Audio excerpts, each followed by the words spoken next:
नमस्कार भक्तांनो, श्री स्वामी समर्थ. आपल्या सर्वांचे आजच्या या सुंदर मंगलमय व्हिडिओमध्ये मनापासून स्वागत आहे. श्रावण महिना म्हटलं की आपल्या मनात भक्ती, पूजा, उपासना, मंदिरातील घंटानाद आणि घरामध्ये सकारात्मक वातावरण या सगळ्या गोष्टी आठवतात आणि श्रावण महिन्यातील शुक्रवारी हा विशेष महत्त्वाचा मानला जातो. आजच्या या व्हिडिओमध्ये आपण जाणून घेणार आहोत की श्रावण शुक्रवारच्या दिवशी घरामध्ये साध्या पद्धतीने लक्ष्मीपूजन आणि प्रार्थना कशी करावी, कोणत्या गोष्टीची काळजी घ्यावी आणि या दिवशीचा आध्यात्मिक अर्थ काय आहे. भक्तांनो, सर्वात आधी एक महत्त्वाची गोष्ट, पूजा करताना महागड्या वस्तू किंवा मोठ्या विधीची आवश्यकता नाही. श्रद्धा, स्वच्छता आणि मनापासून केलेली प्रार्थना यांना परंपरेमध्ये विशेष महत्त्व दिले जाते. सकाळी लवकर उठून घराची स्वच्छता करा. शक्य असल्यास देवघर आणि घराचा प्रवेशद्वार स्वच्छ ठेवा. त्यानंतर स्नान करून स्वच्छ कपडे घाला. देवघरामध्ये दिवा लावा. आपल्या श्रद्धेनुसार श्री लक्ष्मी मातेचा किंवा आपल्या इष्टदेवतेचे पूजन करा. पूजेसाठी फुले, अक्षदा, हळद, कुंकू, नैवेद्य आणि पाणी अशा साध्या गोष्टी वापरू शकतात. आता मन शांत करून काही क्षण प्रार्थना करा. हे देवी लक्ष्मी, आमच्या घरामध्ये सुख, समाधान, आरोग्य, शांती आणि समृद्धी नांदू. आमच्या कुटुंबातील सर्वांना समृद्धी मिळो आणि आम्हाला योग्य मार्गाने मेहनत करण्याची शक्ती मिळो, अशी मनापासून प्रार्थना करा.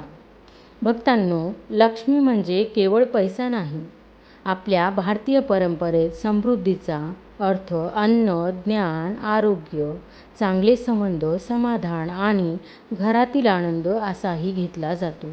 म्हणूनच श्रावण शुक्रवारच्या दिवशी आणि फक्त संपत्तीची इच्छा न करता आपल्या घरातील प्रत्येक व्यक्ती सुखी आणि निरोगी राहावी, अशा प्रार्थना करूया.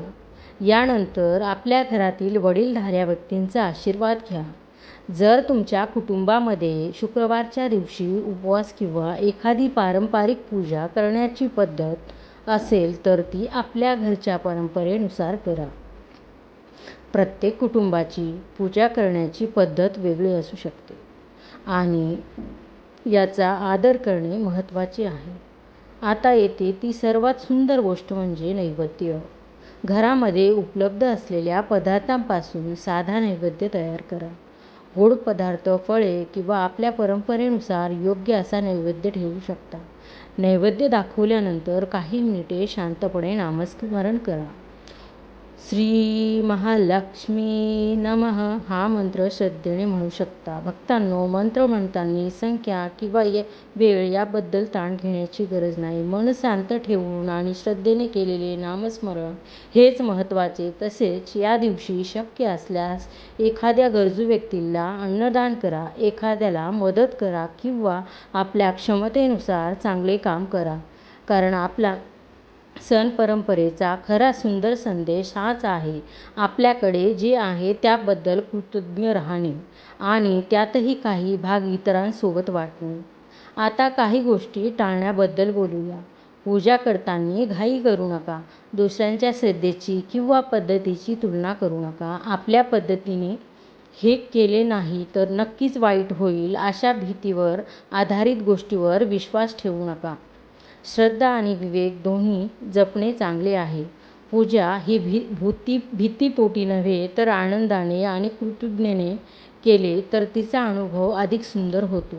श्रावण शुक्रवार आपल्या स्वतःकडे पाहण्याची एक संधी देतो. आपल्या घरात कितीही अडचणी आल्या तरी आपल्या एकमेकांना साथ देऊया. घरात भांडणं झाली असेल तर शक्य असल्यास प्रेमाने संवाद साधूया. एखाद्या व्यक्तीला आपल्यामुळे दुःख झाले असेल तर मनापासून माफी मागूया आणि स्वतःच्या आयुष्यात चांगल्या गोष्टी घडाव्यात यासाठी आपणही प्रामाणिकपणे प्रयत्न करूया. भक्तांनो, देवावर श्रद्धा ठेवण्यासोबतच आपल्या कर्मावरही विश्वास ठेवणे आवश्यक आहे.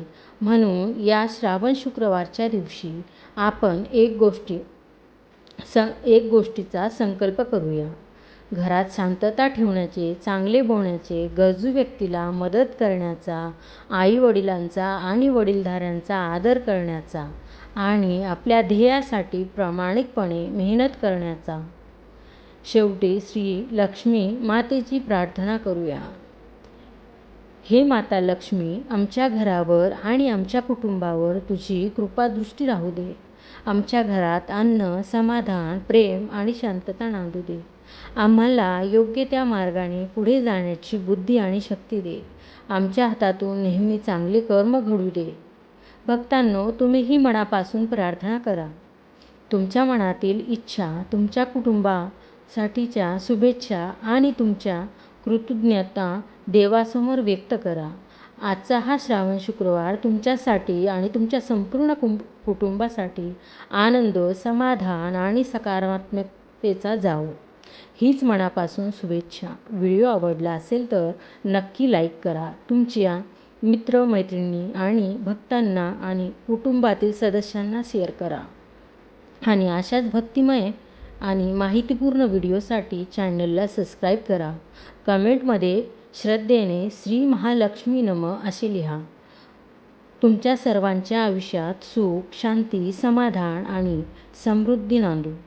जय महालक्ष्मी. श्री स्वामी समर्थ. शुभ श्रावण शुक्रवार. धन्यवाद भक्तहो.